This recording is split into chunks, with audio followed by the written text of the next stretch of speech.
ஹல்லேலூயா. இன்று அதிகாலையில் நாம் பரிசுத்தரின் வார்த்தையை நாம் தியானிக்க இருக்கிறோம்.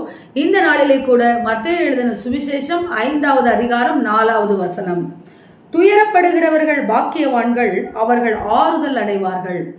துயரப்படுகிறவர்கள் பாக்கியவான்கள், அவர்கள் ஆறுதல் அடைவார்கள் என்று சொல்லி கர்த்தர் மலை பிரசங்கத்திலே இதோ ஜனங்களுக்கு சொல்லுகிறதை பார்க்கிறோம். துயரப்பட்டு கொண்டிருக்கிறீர்களா? உலகளாவிய விஷயத்திலே, உலகத்தின் காரியங்களிலே துயரப்பட்டு கொண்டிருக்கிறீர்களா? இல்லது கர்த்தருக்காக துயரப்பட்டு கொண்டிருக்கிறீர்களா?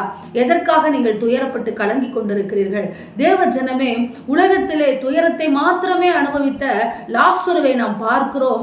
ஆபிரகாம் மடியிலே அவன் அமர்ந்திருந்ததை பார்க்கிறோம். நாம் இதோ தேவ ஜனமே, உலகத்தின் துயரமும் உலகத்தின் பாடுகளும் இதோ நம்மை உருவாக்குகிறதை ஒழிய, நம்மை தேவனிடத்தில் கிட்டி சேர்க்கிறதை ஒழிய, மாறாக கர்த்தர் நம்மை சபிக்கிறதாக நாம் நினைத்து விடக்கூடாது.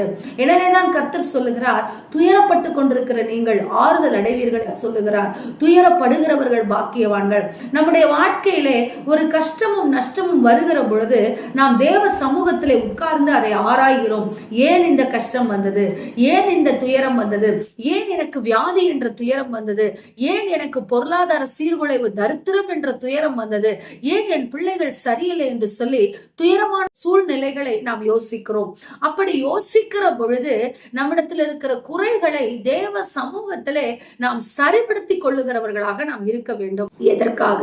எந்த இடத்திலே நாம் தேவனை அவமதித்து விட்டோம், எந்த இடத்திலே நாம் தேவனை ஆராதிக்க மறந்து விட்டோம், எந்த இடத்திலே தேவ வசனத்தை நாம் இதோ கற்றுக்கொள்ள, தேவ வசனத்தின்படி நடக்க நாம் மறந்து விட்டோம் என்று சொல்லி நாம் துயரப்படுகிற வேளையிலே இதோ நாம் ஆராய்கிற பொழுது இதோ ஸ்தோத்திரம், கர்த்தர் நமக்கு ஆறுதலை கொடுக்கிறார்.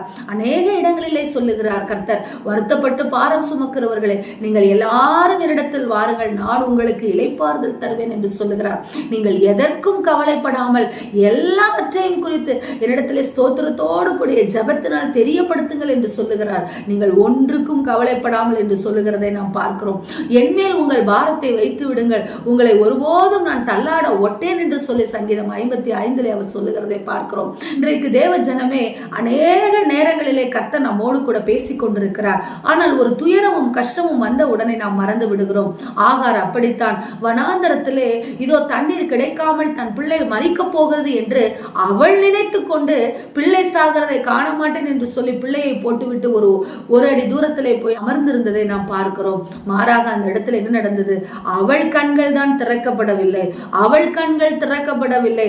அவள் ஏற்கனவே கர்த்தரை சொல்லி இருந்தால், இதே வனாந்தரத்திலே நீர் என்னை காண்கிற தேவன் என்று சொல்லி இருந்ததை அவள் மறந்து விட்டாள். ஆனால் கர்த்தர் அவளுக்கு கொடுத்த வார்த்தையை மறக்கவே இல்லை. துயரங்களும் பாடுகளும் கஷ்டங்களும் இதோ நம்மை உருவாக்குகிறதை ஒழிய நம்மை கர்த்தரிடத்திலிருந்து ஒருபோதும் பிரிக்காது என்று சொல்லி விசுவாசியுங்கள் தேவ ஜனமே. எனவேதான் கர்த்தர் சொல்லுகிறார், துயரப்படுகிறவர்கள் பாக்கியவான்கள், அவர்கள் ஆறுதல் அடைவார்கள் என்று சொல்லி. உலகத்தால் நமக்கு ஆறுதல் அல்ல, உறவினர்களால் நமக்கு ஆறுதல் அல்ல, கர்த்தரால் மாத்திரமே நமக்கு ஆறுதல் உண்டு. எனவேதான் கர்த்தர் சொல்லுகிறார், துயரப்படுகிற நீங்கள் பாக்கியவான்கள், ஆறுதல் அடைவீர்கள் என்று சொல்லி. எனவே துயரத்தையும் கஷ்டத்தையுமே பார்த்து கொண்டிருக்கிற நமக்கு கர்த்தர் ஆறுதல் செய்ய போகிறார். இன்றைக்கு ஒரு ஆறுதலை கர்த்தர் கொடுக்கிறார். தேவனை நீங்கள் நம்பி இருக்கிறபடியினாலே, அவருடைய நாமத்தை நீங்கள் அறிந்திருக்கிறபடியினாலே அவர் உங்களை ஒருபோதும் கைவிடாத தேவனாய் இருக்கிறார். இதோ எனவே தேவ ஜனமே, துயரத்தையும் கஷ்டத்தையும் துன்பத்தையும் பாரத்தையும் தேவ சமூகத்திலே சொல்லுங்கள், தேவனிடம் மாத்திரம் சொல்லுங்கள். நிச்சயம் கர்த்தர் உங்களுக்கு ஆறுதல் செய்வார். ஆமென். ஸ்தோத்திரம். எங்களை நேசிக்கிற எங்கள் நல்ல தகப்பனே, இந்த நாளிலே நாங்கள் கேட்ட வார்த்தையின் பிரகாரமாக துயரப்படுகிறவர்கள் பாக்கியவான்கள், அவர்கள் ஆறுதல் அடைவார்கள் என்று சொல்லி இருக்கிறவரே, நாங்கள் ஆறுதல் அடையும்படியாக உம்முடைய சமூகத்திலே எங்கள் துயரங்களையும் கஷ்டங்களையும் கொண்டு வந்து ஆண்டவரே உம்முடைய பாதத்தில் நாங்கள் ஊற்றுகிறோம். அப்பா, ஆறுதலை கொடுங்க. பாவி என்று முத்திரை போடப்பட்ட அப்பா விபச்சார ஸ்திரீயை ஆண்டவரே நீர் அப்பா அவளுக்கு ஆறுதல் செய்து அவளை பாவத்திலிருந்து விடுதலையாக்கினது போல, சமாரியா ஸ்திரீயை சுவிசேஷகியாய் மாற்றினது போல தகப்பனே, எங்களுடைய வாழ்க்கையில் இருக்கிற எல்லா துயரங்களையும் மாற்றி ஆண்டவரே கர்த்தாவே எங்களுக்கு நீர் ஆறுதல் செய்யும்படியாக நாங்கள் ஜெபிக்கிறோம். ஆசீர்வதிங்க, பொறுப்பெடுங்க நல்ல பிதாவே. Amen. Praise the Lord. Hallelujah.